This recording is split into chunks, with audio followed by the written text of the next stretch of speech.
The role of UBC, not just of having the seed funding, but you all know we couldn't have done any of this without you.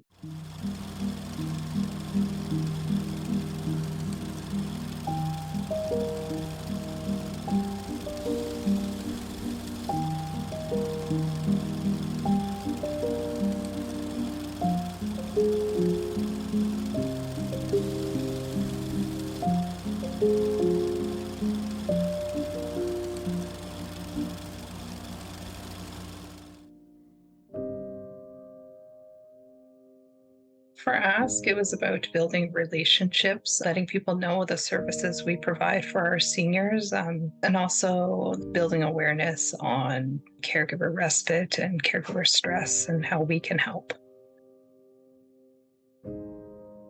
When I first learned about the Dementia Ventures project, I thought this would be a very good opportunity to introduce this topic and to have a workshop on dementia that was in two languages, Mandarin and in English, at the same time. We're striving to be an intercultural church and a welcoming church to all people. We have been working with the tablet lending program and the Happy Memories Cafe for a long time now. And our goal from the beginning was having this project in Spanish and in English. We wanted to have this special space for education, for socializing. We were just trying to stimulate the community, and we needed to do outreach. And so we developed some accessibility guidelines of websites and media for people who have disabilities. And then we developed Hub Bite and the Sound Bites. The social media aspect was incredibly important because that got the designs out there. And then it came up that we could get something onto buses and get them up by summer when we knew there would be a lot of people on transit.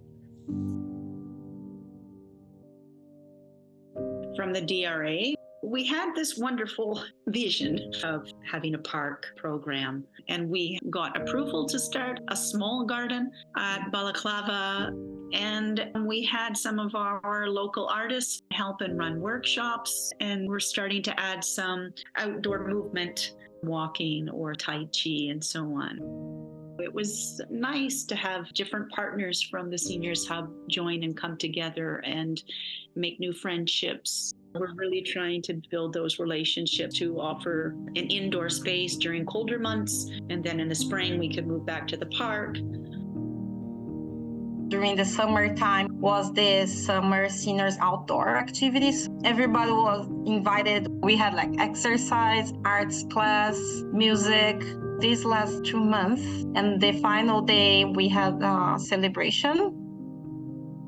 The funding gave the opportunity for Kids House for the first time to get involved in dementia. We have the first training for the staff, basically focused on the flipping stigma, and had the chance to discuss how Kids House can make better the programming, more inclusive and supportive. At Kitsilano Community Center, people were really into it. They had a lot of ideas and suggestions. At the library and at the Ask Center, it made for good conversation and people were more willing to talk, and it worked really well. They can see that a person with a diagnosis isn't the stereotypical person that they think of that can't do anything anymore. I think it was a bit of an eye-opener for some of the staff that these people are living quite well before they get to us.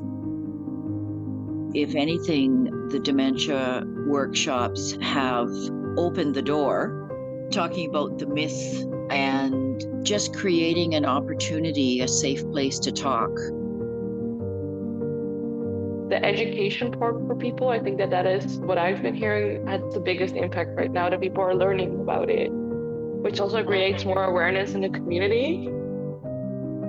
The impact is they come to the center and the caregivers get a break. That's the most important thing. They get to recharge and do something for themselves. Sometimes we hear from families that once their client comes home, they are more talkative. They're sleeping better. The gardening aspect of the butterfly program resonates with folks today.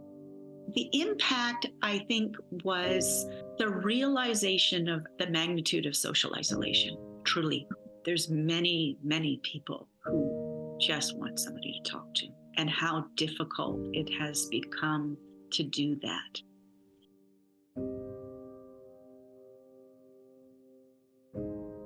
I would say we piloted a few different things, and it was meaningful, but capacity becomes the issue every time. Recruiting volunteers to carry on projects like this has its challenges. I think it's fear and stigma for this particular subject, I would guess. Another barrier is just the finances and the behind-the-scenes management. So any projects that go forward need to be funded. You can't rely on volunteers to do it all. Also, recruiting people living with dementia, it's the most hard. But it's something we still need to learn, how to approach them to make them feel safe, comfortable enough to come to us and attend even individual meetings. First of all, there is the stigma, right? And then the other thing too is that the care partner has to be on board with that person going to an organization like that. Because if they treat their loved one as being sick, the person's going to act sick. We need more advocates amongst the people who are experiencing it. Get them out in the community, speaking to groups and telling their truths, because it doesn't matter what we say, it matters what they say. From the prevention aspect, the education piece could happen much earlier. I would say one group that we still need to involve a lot more is the medical community. We've all collectively done work for reducing stigma or being able to talk about it. I don't see it translating, though, to doctors' offices. The diagnosing doctor needs to be on board, and the whole system has to be aware. The people need to know about opportunities right from the start with their diagnosis, even though they might not be ready to participate in anything, but the bug has to be put in their ear that there is a life after diagnosis and there are these opportunities to help society and participate. I learned a lot personally. The connection we have, like network with all partners, including the action group, how we can reduce the stigma, right? And outreach people. So without them, we wouldn't be able to do that. They are very supportive. What's next? I would love to dedicate one day from 9 to 4 at the Senior Center to our Happy Memories Cafe and have activities during all day for people living with dementia, companionship, relatives, and also have the same thing in Spanish. For us, the biggest thing is that we have this bus rental service. So our goal is to make it affordable for other seniors organizations or nonprofits to have volunteer drivers to keep that cost down. There's no doubt that it's been a passion project for many, and that's the reason to keep going. This is inspiring stuff, right? So building up outdoor programming is still going to be critical for a very long time, I suspect. I've met so many great people who help form this experience. It makes a huge difference when you have an efficient team of people who you're working with.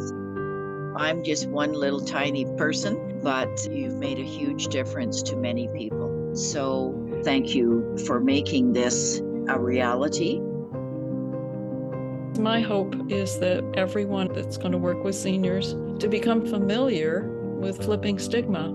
If everyone took the initiative to introduce the topic of stigma and bring the dialogue to the issue, we could do wonderful things.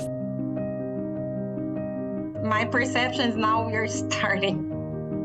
We were building the plane, and the plane is taking off now.